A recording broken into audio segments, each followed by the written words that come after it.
Hi there traders, this video will be devoted to such a popular topic, namely how to evaluate the potential of your trades and how to place take profit wisely and optimize your profit. Before we start, I advise you to subscribe to Free Signals channel by the scalp, but be careful and use it not as financial recommendation for every trade posted in channel, but as a market screener just to see the setups that we have at the current market.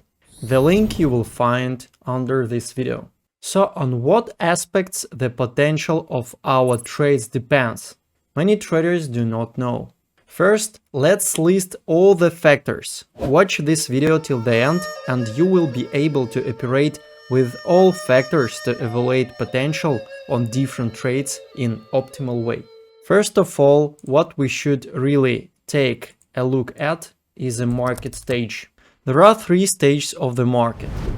Bull run, as we see now, flat market, the market that is moving in a range, and the long downfall or bearish market. All these three stages correspond to different potential, regardless the types of trade, regardless the strategies. Some stage decrease your potentials, some stage increase your potential. Let's compare the potentials of breakouts on bearish and bullish markets. This is an example of breakout on bullish market 2020, and as you see, this is absolutely insane movement. When BTC was assaulting record highs, the potential is very high and we fix partially by the market, because we don't know where is the real potential of this trade. But in fact, we can orient on daily highs or previous extremes. This is an example of breakout on bearish market and flat market. In this case, we are so accurate that start fixing from 0.5, 0.6 or 8 and 1% of movement, because market uncertainty is very high. As you see, the movements are greedy, so we should adopt. We place limit orders in advance, as you see. Another quite greedy movement on Tomo USDT. As you see, the movement is really small. But anyway, we adopt to this movement and we got the profit. We just took about 1.5% of movement, and that's all, because on this stage the potentials of such movements are extremely low. Next factor, instrument activity. By the way, under any circumstances, I do not recommend to trade inactive crypto instruments. Never. Why? Because when the instrument is inactive, it's easily manipulated. The price doesn't respect formations, levels, patterns, and so on, because any trader with a moderate capital, not so huge capital, and huge leverage can really affect the price. So we always trade only active instruments. To track active instruments, we just use cryptocurrency screener from scalp. It's absolutely easy to use. Here we have a special section volatility, and we watch only the instruments with a nether in 5 minutes column with more than 2%, sometimes more than 1.8%. But ideally, when the instrument shows you more than 2% volatility in 5 minutes, this instrument is active enough and you can trade it.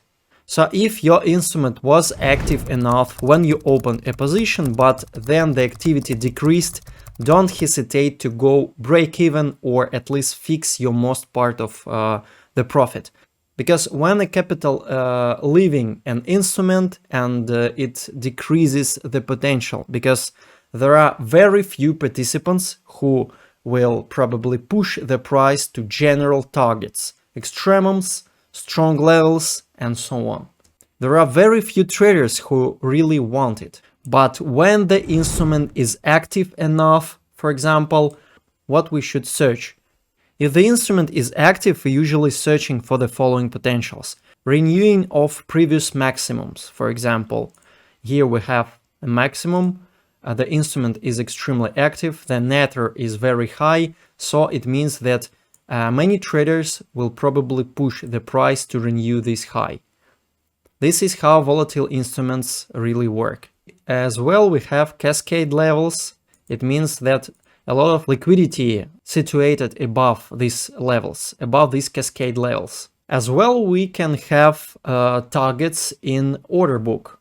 Because we trade working with order book, we can search different aims inside this order book. It could be huge limit orders. For example, we are going to break these levels and how to get the end potential. For example, we have huge limit orders on this price level 0.64, and on 0.64 we have huge limit orders. Let's imagine a pile of huge limit orders. So what potential do we have?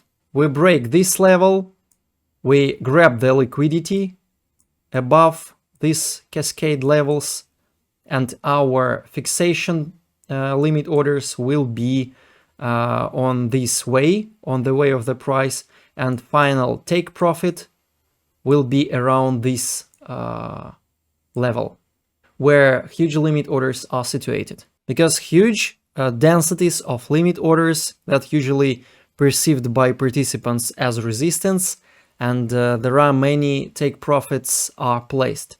That's why probably most traders, most participants will be fixing there, and this will lead to reverse of the price. Of course, you can search the entry point for pullback in this area, but this is another story. Finally, always watch two main factors: BTC behavior and use background.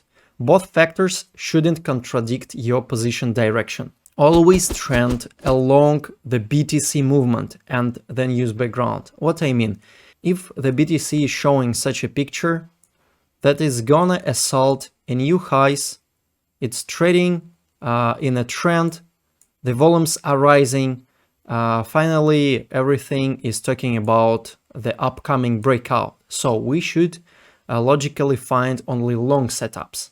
If the BTC is correcting, it's going down, and potential is very huge, we shouldn't trade long position. We should mostly find short setups. I usually prefer watching news on investing.com.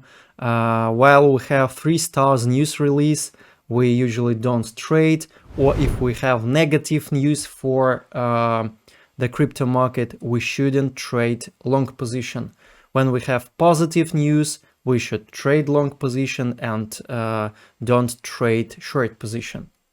Always do everything along the trend, along the BTC, and along the news background. I hope this piece of advice will help you to optimize your potentials in your every trade, and I wish you good profits. See you soon.